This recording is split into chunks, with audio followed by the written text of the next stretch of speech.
बीवी ने इतना प्यार करे और बीवी तेन धोखा देंदी पई इतना अफसोस की गल है तू इतने खड़ोते हैं। मौसन मौसन प्लीज मैनू इरिट ना करना, मेरी गल तो सुन। मैं तेरे नाल बहुत प्यार करेनी आ मौसन।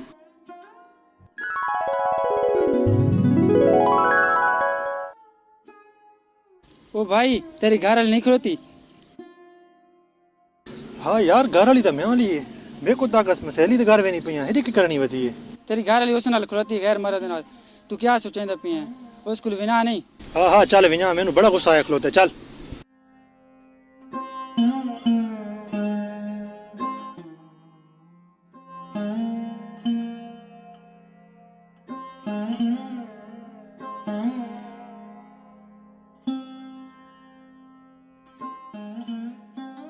बीवी ने इतना प्यार करे और बीवी तेन धोखा देंदी पई इतना अफसोस की गल है तू इतने खड़ोते हैं।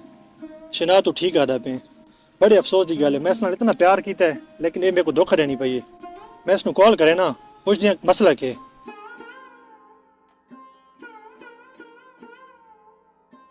ओ शिट यार मौसन, मेरे शौहर दी कॉल आंदी पई है, एक मिनट चुप रहो, बोली ना। हेलो हेलो मुस्कान, कितने वती हैं?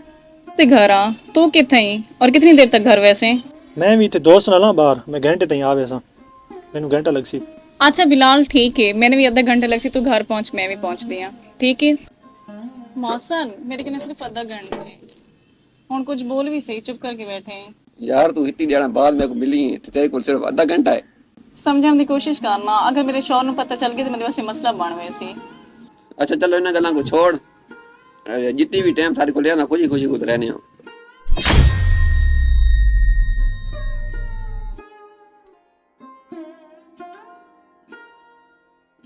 तैं ताकि मैं अपने सहेली के घर बैठी हैं, तू इत्थे की करनी बैठी इस नाल? बिलाल तू इत्थां? हाँ मैं भी इत्थे ही हूं, ते को शर्म तो ना नहीं पई होसी ना? बिलाल तू जो स्टैंड अप ही ऐसा कुछ भी नहीं, तू गलत समझना पी है।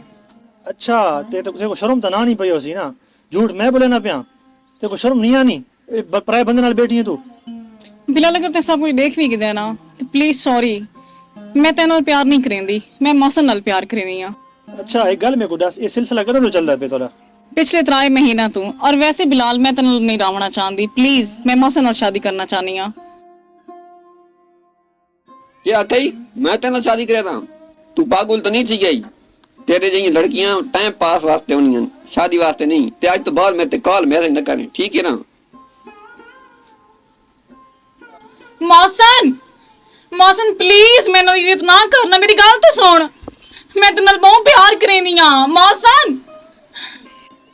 डिठाई जेड़े लड़के का मेरे को धोखा देनी पई है ना, वो बंदा ते को छोड़ के ला गए। ते जे औरत जेड़ी होनी है ना कैंडल भी नहीं ला सकदी। मैं तेनू सच्चा प्यार कीता है लेकिन ते मैनू धोखा दिता है, वो बंदा हुण ते को छोड़ के ला गए। हुण मेरे घर आने की जरूरत कोनी, मैं भी ते को डिवोर्स देसा, डिवोर्स दे पेपर तेरे घर पहुंचन, तू मेरे घर ना आवे भाई, ठीक है ना? मैं भी वेना पे, खुदा हाफिज, चल।